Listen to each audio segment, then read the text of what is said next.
The Great Temple of Abu Simbel, located in Nubia near the southern border of Egypt, is among the most impressive monuments in Egypt. King Ramses II of the 19th Dynasty was completely cut down on the mountain, around 1264 BC. The temple is famous for its 4 colossal seated statues, which it adorns its facade, one of which collapsed due to an ancient earthquake and its remains are still on the ground. Colossal statues of the king stand on both sides of the main hall leading to the Holy of Holies, where 4 deities sit: Amun-Ra, Ra-Harakhty, Ptah, and deified Ramses II. The temple was built so precisely that the sun's rays enter the temple 2 days a year, on February 22nd and the 22nd of October, crossing the main hall, and lighting up the statues located deep in the temple, and it is believed that these dates correspond to the coronation and birth of Ramses II. To the north is another temple of rock known as the Small Temple, dedicated to the goddess Hathor and the great royal wife of Ramses II, Queen Nefertari, and on the facade of the small temple stand her colossal statues the same size as those of her husband, in a very rare example. The 2 temples were moved from their original location in 1968 after the construction of the Aswan High Dam, which threatened to flood them. The relocation was completed thanks to international efforts led by UNESCO, and the temple was accepted into the list of World Heritage Sites in 1979. Abu Simbel is an archaeological site located on the western bank of Lake Nasser, about 290 kilometers southwest of Aswan. It is one of the sites of the Nubian monuments, included in the UNESCO list of World Heritage Sites, which starts from the direction of the river flow from Abu Simbel to Philae, near Aswan. The double temples were originally carved out of the mountains during the reign of King Ramses II in the 13th century BC, as a permanent monument to him and Queen Nefertari, to commemorate his victory at the Battle of Kadesh. However, in 1960 the entire complex of facilities was moved to another place, on an artificial hill made of the dome structure, and above the reservoir of the Aswan High Dam. It was necessary to move the temples to avoid being submerged during the construction of Lake Nasser, and the huge artificial water reservoir was formed after the construction of the Aswan High Dam on the Nile. Abu Simbel is still one of the best tourist attractions in Egypt. Building during his reign, Ramses II embarked on an extensive building program throughout Egypt and Nubia, which Egypt controlled. Nubia was important to the Egyptians because it was a source of gold and many other valuable trade goods.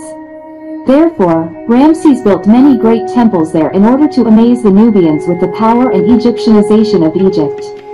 The most famous temples are the rock-cut temples near the modern village of Abu Simbel, at the second Nile waterfall, on the border between Lower Nubia and Upper Nubia.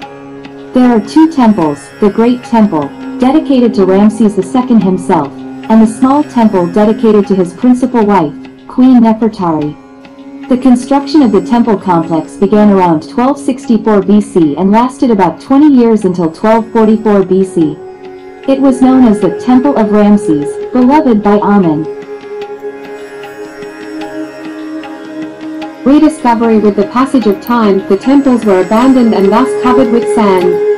Then, during the 6th century BC, the statues of the main temple were covered with sand up to the knees. The temple was forgotten until 1813, when the Swiss Orientalist J.L. Burckhardt found the main temple corniche. Burckhardt spoke about the discovery with his Italian counterpart, explorer Giovanni Bellonzi, who travelled together to the site but were unable to dig an entrance to the temple. Bellonzi returned in 1817, but this time he succeeded in his attempt to enter the compound. And he took everything valuable he could carry with him. Tour guides at the site associate the name with the legend of Abu Simbel, which is that there was a young local boy who led the explorers to the site again at an early date of the buried temple, which he saw from time to time in the quicksand. Eventually, they named the temple after Abu Simbel.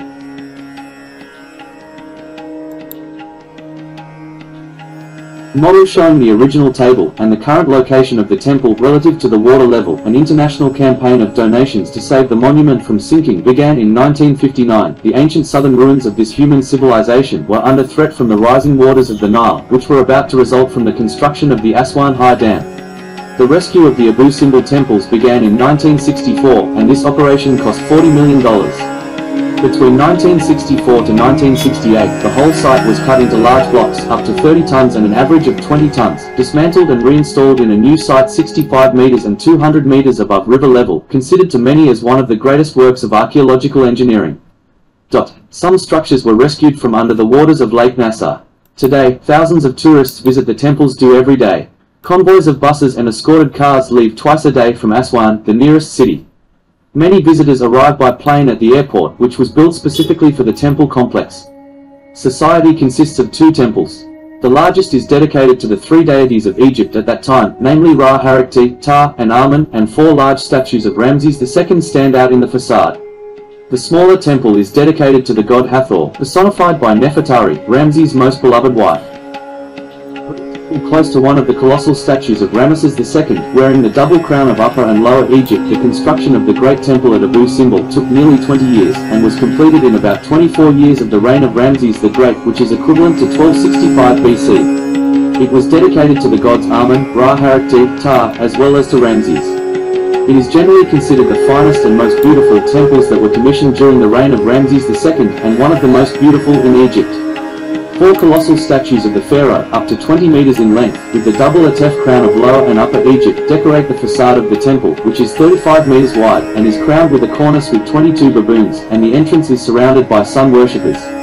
The colossal statues were carved directly from the rocks in which the temple was located before it was moved. All the statues represent Ramses II sitting on the throne and wearing the double crown of Upper and Lower Egypt. The statue to the left of the entrance was damaged in an earthquake, and only the lower part of the statue remains intact. The head and torso can be seen under the feet of the statue. Next to the legs of the Colossus, there are other statues of the pharaoh no higher than the knees.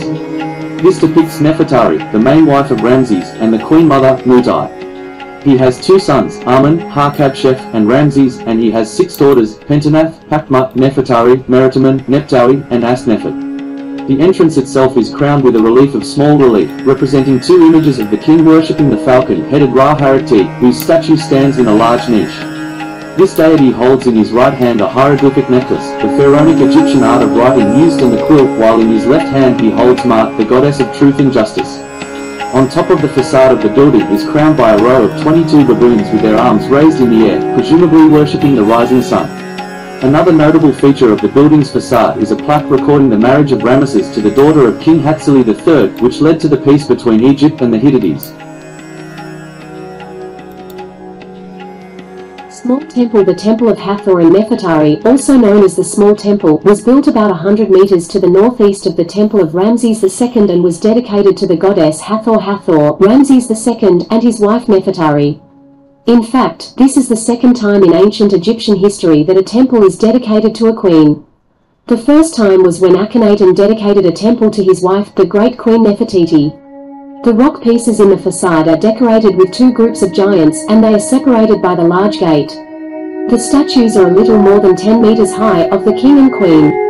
On the other side of the gate are 2 statues of the king, wearing the white crown of Upper Egypt, Colossal for the south, and the double crown, Colossal for the north. These statues are surrounded by statues of the queen and the king. What is really surprising is that for the first time in Egyptian art, the statues of the king and queen are equal in size.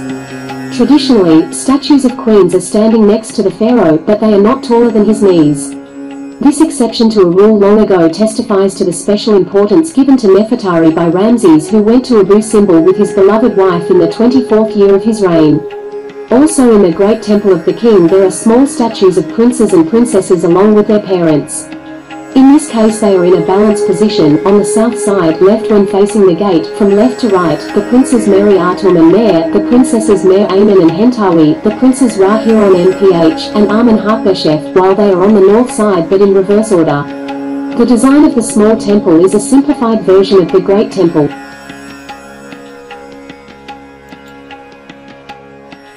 As the Great Temple dedicated to the king, the hypostyle bubble or pronaos is carried on 6 columns. In this case, it is not the pillars of Osiris that show the king, but rather are decorated with scenes of the queen playing sinstem, a sacred instrument of the goddess Hathor, along with the gods Horus, Kachnum, Khonsu, and Thoth, and the goddesses Hathor, Isis, Ma'at, Nut from Asher, Satis, Tawit, in one scene of Ramses presenting flowers or burning incense.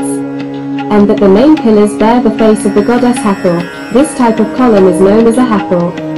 In the Hall of Pillars, highlights show the deification of the king, the destruction of his enemies in the north and south. In these scenes the king is accompanied by his wife, and the queen makes offerings to the goddess Hathor and Mut.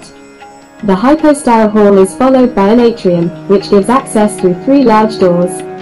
On the south and north walls of this room are 2 poetic reliefs, of the king and his entourage presenting papyrus and plants to Hathor, who was described as a cow on a ship sailing in a bundle of papyrus. On the western wall, Ramses II and Nefertari make offerings to the god Horus and the divinities Catractus, Satis, Anubis and Cachnum. The temple's rock cut, and the 2 adjoining rooms connected to the transverse atrium and aligned with the axis of the temple. The lower projections on the small side walls show scenes of the presentation of documents to various deities, whether presented by the pharaoh or the queen. On the rear wall, which lies to the west along the axis of the temple, there is a niche for Hathor as a sacred cow, apparently emerging from the mountain. The goddess is described as the mistress of the temple dedicated to her and to Queen Nefertari, who is closely related to the goddess. Each temple has a special priest representing the king in daily religious ceremonies. In theory, the pharaoh should be the only priest to perform daily religious rites in various temples across Egypt. In fact, it was the high priest who played this role. To reach this position, it was necessary to reach this center, to expand the education of art and science, as was the pharaoh. Reading, writing, geometry, arithmetic, geometry, astronomy, space measurements, time measurement are all part of the learning process. For example, the priests of Heliopolis became the guardians of sacred knowledge and gained the reputation of sages.